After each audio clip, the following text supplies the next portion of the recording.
This is Little Boy, the atomic bomb that devastated Hiroshima. This is the H-bomb Castle Bravo, the most powerful nuclear weapon the United States has ever detonated. And this is RDS-220, also known as Tsar Bomba, the emperor of all bombs.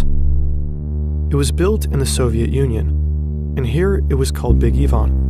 Russia recently declassified secret footage of its 1961 detonation. At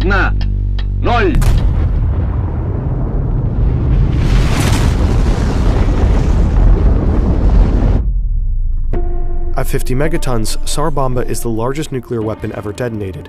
It yielded the most powerful human-made explosion in history, about 3,800 times more powerful than the bomb dropped on Hiroshima. If dropped over a major city, the consequences would be unimaginable.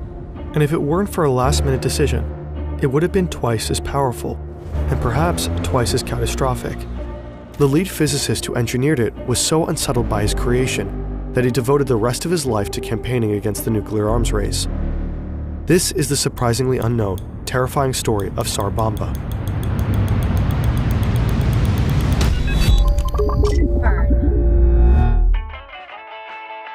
It's the end of the 50s. The Soviets and the Americans are neck and neck in the nuclear arms race, but the Americans are winning, and Nikita Khrushchev, leader of the Soviet Union, knows it. Tensions between the two superpowers have cooled down a bit in recent years. Khrushchev and US President Eisenhower have recently met, and both expressed a desire for more harmony. In 1958, they both agreed to a voluntary test ban moratorium on nuclear weapons.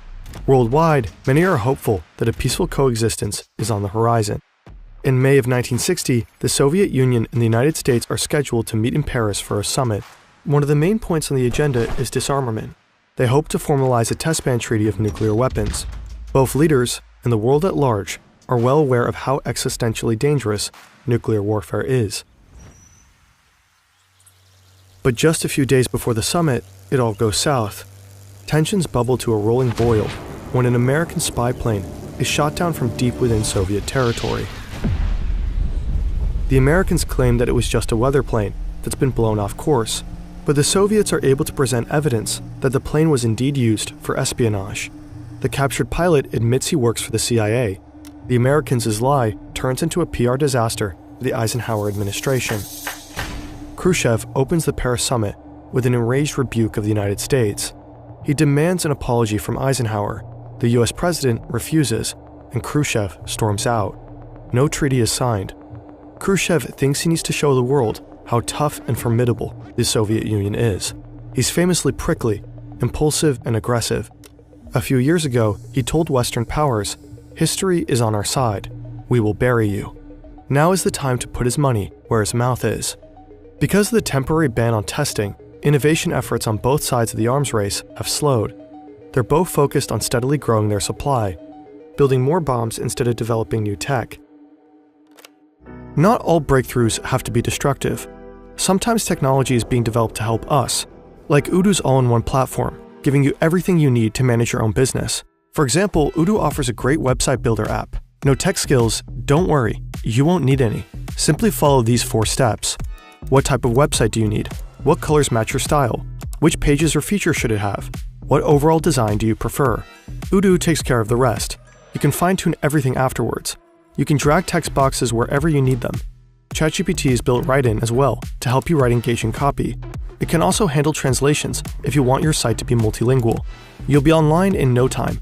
Odoo's first app is free for life with unlimited hosting and support. They even give you a free custom domain name for 1 year on top. If you're ready to dive deeper, Odoo offers a range of other powerful applications to optimize your business. Scan this QR code or visit fern.deal/Odoo25 and start building your own website for free. In 1961, the Americans inaugurate John F. Kennedy as their new president. Khrushchev has no respect for him. He sees him as young, inexperienced, and weak. This might be the perfect moment to show the world what the Soviet Union is capable of. So he summons scientists from Artemis-16, the Soviet Los Alamos, to the Kremlin. He tells them it's time to break the test ban moratorium and start testing nukes again. One of these scientists is Andrei Sakharov. He's a star physicist for the Soviet effort. He led the creation of a staged thermonuclear weapon, independently of any intelligence gathered from the Americans. He's called the father of the Soviet hydrogen bomb, but Sakharov has become uneasy with his role in the arms race. He's found that even testing the weapons is catastrophically lethal, even if no human is within the blast radius. He has calculated that for every megaton of nuclear weapons detonated, there would be over 6,600 premature deaths worldwide due to the cancers and genetic abnormalities produced by the radioactivity. Even if these deaths occur very gradually, over thousands of years, his conscience still can't take it. So he tells Khrushchev that it's unnecessary to test anymore. Isn't it enough to have built the bombs and only use them in an absolute last resort scenario? They already know their tech is good. Khrushchev is furious. Sakharov, don't try to tell us what to do or how to behave. We understand politics. I'd be a jellyfish and not chairman of the Council of Ministers if I listened to people like Sakharov. Khrushchev demands that the scientists make suggestions. What kind of bombs should they develop? There's not a lot of new ideas ready to be tested due to the recent focus on stockpiling over innovating. So someone simply suggests going bigger. Why not 100 megatons? Khrushchev loves the idea and latches onto it. 100 megatons is an absurdly high number. Up until that point, the most powerful bomb ever detonated was Castle Bravo, a 15 megaton bomb the Americans tested in 1954. The total blast power expended in all of World War II is 3 megatons, and that includes the bombs dropped on Hiroshima and Nagasaki. Previous plans to test bombs in this megaton range had been halted because the effects of such a large weapon were unknowable. Scientists weren't able to reliably predict meteorological conditions at the time, which would affect the severity of the radioactive fallout and how far the particles could travel. For all they know, such an enormous blast could engulf Moscow in a cloud of poisonous radiation. What could even be gained from testing 100 megatons? For Khrushchev, it's obvious. The Soviet Union would assert its dominance. Let the 100 megaton bomb hang over the capitalists like a sword of Damocles. And so the race to build the biggest, deadliest bomb the world will ever see is underway. Sakharov is still uneasy about the risks of testing nuclear weapons, but he's the best of the best, so he ends up leading the team of physicists. He hopes that this, at least, will be the last atmospheric test ever required. Maybe from this one absurdly big blast, the Soviet Union would learn what they need to know and move on. That, unfortunately, would not be the case. The project's timeline is grueling. Khrushchev insists that from initial conception to detonation, the scientists get exactly 16 weeks. So Sakharov's team is building while still designing. In just 4 months, they whip out a design for an entirely untested yield range. They build the bomb, they construct the fissionable and fusionable materials into the correct shapes, and formulate a plan for an allegedly safe test. They hope for the best. The team is forced to skip crucial parts of the design process. There isn't even time for mathematical analysis. Instead, they're working with approximations. Doubts start to creep in. Will it even work? And how dangerous is this really? Either way, they're about to find out. In October 1961, Khrushchev formally announces to the world that the Soviets are retreating from the test ban agreement. He cites US aggression as the reason. He hints his scientists are developing bombs in the megaton range. Now that the world knows what Sakharov's team is up to, the pressure is on for the physicists to deliver a viable weapon. Otherwise, the whole point, propaganda value, would be lost. The world reacts with fear, outrage, and protest. In response, the Americans abandon the test ban moratorium as well, and start vigorously testing nukes again, themselves. The Kennedy administration denounces the Tsar Bomba as pointless terrorism, nothing but a propaganda weapon. But recently declassified documents indicate that Kennedy's administration considered emulating it, all while denouncing it publicly. The UN appealed to the Soviets to cancel the plan, but Khrushchev pushes forward. At the end of October, Tsar Bomba is ready. It is in and of itself enormous. A weapon with 100 megaton explosive power needs a lot of uranium and fission fuel, so Big Ivan is roughly the size of a school bus, 8 meters long and weighs 25 tons. The bomb is so bulky that it needs its own specially modified plane to deliver the payload. It doesn't really make sense to make bombs this big. It's just not strategic. If actually used in battle, Tsar Bomba would be easy to spot lumbering through the sky and could be quickly shot down. and it's too bulky to deliver via missile. In the decades since Tsar Bomba, the nuclear weapon states have focused on developing smaller warheads. These are far easier to deploy. The largest nuclear weapon in the US arsenal today is about 40 times less powerful than Tsar Bomba. Even in 1961, it was generally understood that bigger isn't necessarily better. That's because explosive power doesn't correspond one-to-one with blast damage. Explosions scale at the cubic root, not linearly. So while a 100 megaton bomb indeed releases 10 times more energy than a 10 megaton bomb, it will only damage about twice as much area. American newspapers at the time characterized Khrushchev's experiments as not only horrifying but idiotic, pointing out that if 5 weapons at 5 megatons each are detonated, they will cause damage to far more area than a 150 megaton super bomb. And these smaller bombs are far easier to deliver. But actual use is not the point of Tsar Bomba. It wasn't built for war. It was built for glory. It's meant to make the world tremble at the thought of Soviet power. It's a city destroyer, to be used only as an absolute last resort. The blast damage radius could be roughly calculated. The remote Arctic island, Novaya Zemlya, is chosen as a test site. It's one of the main nuclear test sites of the Soviet Union because they figure it's far enough away to not bother any humans. But radioactive fallout is more difficult to predict. It can vary considerably with weather conditions and weapon design. Scientists have been surprised before. The 1954 Castle Bravo test produced far more radioactivity than anticipated, requiring evacuation of the islands downwind from the test site. What is known at the time is that thermal radiation scales better than blast damage in relation to explosive power, meaning a bigger blast generally means more radiation. Sakharov can't stop thinking about all the lives it will take. He's taking great care to make the Tsar Bomba as clean as can be. It's designed to minimize the release of radioactive fallout as much as possible. But still, even a relatively clean nuke like Tsar Bomba isn't safe. According to his calculations, the test of one clean 100 megaton weapon will release enough radiation that, over time, will cause 660,000 premature deaths. Deaths he would be partially responsible for. So he makes one last-minute, drastic change in design. Right before the weapon test, he suggests using an inert substance like lead instead of uranium-238. This will cut the blast yield down from 100 to 50 megatons. Khrushchev agrees.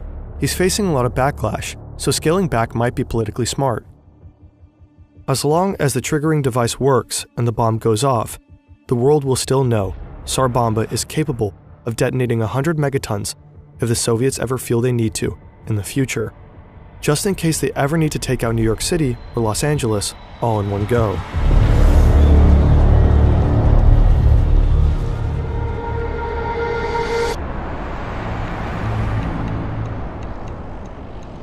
The pilot carrying Big Ivan soars to 10 kilometers above the archipelago, Novaya Zemlya. A smaller plane flies alongside him, ready to film the blast and monitor the fallout. The engineers believe the crew only has a 50% chance of survival. Big Ivan is designed to detonate mid-air. To give the crew even a chance of escape, the bomb is outfitted with a massive parachute meant to slow the bomb's descent. It should be enough time, fingers crossed. At 11:32, Moscow time, from 4,000 meters above the ground, the bombardier drops the bomb. What exactly makes Tsar Bomba so powerful is still, partially, a mystery. Russia continues to guard that secret. What we do know is that its design is most likely different from other thermonuclear weapons. Normally, a thermonuclear weapon or hydrogen bomb consists of 2 stages. It's a nuclear bomb within a nuclear bomb. The first stage uses nuclear fission, or splitting atoms to produce immense heat and pressure. This triggers the second stage, nuclear fusion or combining atoms where far more energy is unleashed. Fusion of hydrogen isotopes under extreme temperatures releases an incredibly powerful explosion, far stronger than a single-stage atomic bomb, like the one dropped on Hiroshima. The Tsar Bomba, however, is a 3-stage hydrogen bomb with an unusual triggering mechanism. What sets it apart is that it most likely uses 2 near-simultaneous primary triggers to ignite the 3rd stage more evenly and symmetrically, maximizing its explosive power. While other 3-stage thermonuclear weapons exist, the innovative use of synchronized primary triggers is unusual, if not unique. It's long been considered extremely difficult to achieve synchronization of primaries. but somehow Sakharov's team managed. When you detonate a thermonuclear weapon, you force something into existence unlike anything else on Earth. The first fraction of a millisecond is just a luminous flash. It's silent. Light has no sound. But don't look at it directly. It could cause blindness from more than 80 kilometers away. Tsar Bomba's flash is seen from 1,000 kilometers, or 630 miles away. It lasts for over a minute, far longer than any other nuclear flash before or since. Then, tremendous heat. The light superheats the air to 100 million degrees Celsius. That's 4 to 5 times hotter than the center of the sun. A high-pressure fireball erupts violently and expands at several million kilometers per hour. What follows is a thunderous blast. It's likely the loudest human-made sound in history. After about 10 seconds, Tsar Bomba's bright orange fireball grows to a radius of nearly 5 kilometers. The fireball engulfs everything in its wake. The ice-covered archipelago is now red and scorched. Anything in the ring of absolute destruction, 35 kilometers, is vaporized. Ground Zero is completely leveled. Nothing. No trees, no buildings, no rocks remain. 35 seconds pass. The fireball balloons above the Earth, and the iconic mushroom cloud emerges, presiding over the hell unleashed below. It's 64 kilometers above the Earth, 7 times higher than Mount Everest, soaring above the stratosphere and piercing the mesosphere. All this creates a shockwave felt all around the world, all the way in New Zealand. It encircles the globe not once, not twice, but 3 times. Tsar Bomba's shockwave catches up with the planes that are 115 kilometers from the point of detonation. They drop nearly a kilometer and are nearly downed, but the pilots manage to recover control and survive. 55 kilometers away from Ground Zero, all buildings in the abandoned village of Severny are completely destroyed. 1,148 kilometers away in Soviet territories, houses collapse and radio communications fail. Windows shatter as far away as Finland. But Big Ivan's detonation doesn't kill anyone directly. If Tsar Bomba were dropped on a city as large as New York or Washington, D.C., it would be instantly demolished. Concrete would explode to vanish without a trace. Metal would evaporate.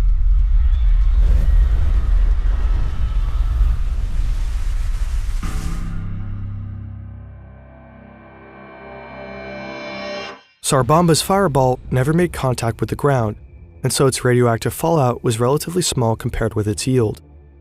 It is considered one of the cleanest nukes ever dropped. Still, its radioactivity was caught in the stratosphere and encircled the Earth for years, dispersing all across the globe. In 2018, Russian scientists found significantly high levels of radiation trapped in nearby glaciers. Those glaciers are melting at record speed into the Barents Sea, a sea that yields up to 4.5 million tons of fish per year for human consumption. Glaciers that were previously sinks of atmospheric contaminants are now becoming secondary sources of radioactive fallout, which environmentalists predict will become increasingly relevant in the coming decades. Due to Tsar Bomba and 120 other nuclear detonations at Novaya Zemlya, indigenous populations living nearby have been exposed to significantly high radiation levels. They experience higher levels of chromosomal diseases and birth defects than other populations in Russia, facts that only emerged later because the Soviet Union covered up incidents of radiation sickness. Some locals call it the archipelago of death. Just after detonation, the Tsar Bomba test is condemned internationally and domestically. Sakharov emerges as a vocal critic of nuclear testing and of Soviet leadership. He campaigns vigorously for an end to atmospheric testing. For his efforts, he receives the Nobel Peace Prize in 1975. The Kremlin permits him from leaving the Soviet Union to receive the award. In response to public pressure, the United States and the Soviet Union signed the Partial Nuclear Test Ban Treaty in 1963, which prohibits atmospheric testing. Nowadays, people often say that if Tsar Bomba was good for anything at all, it would be for catalyzing this treaty. When brought up, it's often dismissed both in the United States and the former Soviet Union as a reckless political stunt, a weapon too impractical and dangerous to ever be attempted by anyone else. But Khrushchev is hardly the only person in history intent on creating the biggest blast possible. Recently declassified files from the United States indicate that plans had been underway to build much, much bigger bombs. In the 1950s, Edward Teller, father of the US hydrogen bomb, was obsessed with creating the biggest bang possible. He and his team were working on two secret projects called Nomen and Sundial. Nomen would be a 1,000 megaton bomb to set off Sundial, a 10,000 megaton bomb. That's 10 billion tons of TNT, 670,000 times the power of Little Boy dropped on Hiroshima. At least enough to burn all of France, and perhaps much worse still. Nothing close to that scale has been tested, and we don't know if the traditional laws will apply at that level. When Teller first proposed Sundial at a secret meeting in Los Alamos, most of the scientists present expressed horror. Such an enormous blast could poison the entire planet. Unbothered, Teller and his team continued to build Nomen, and even planned to test it. And when the US military learned about the project, there was considerable enthusiasm for realizing Sundial. But thankfully, the test never occurred.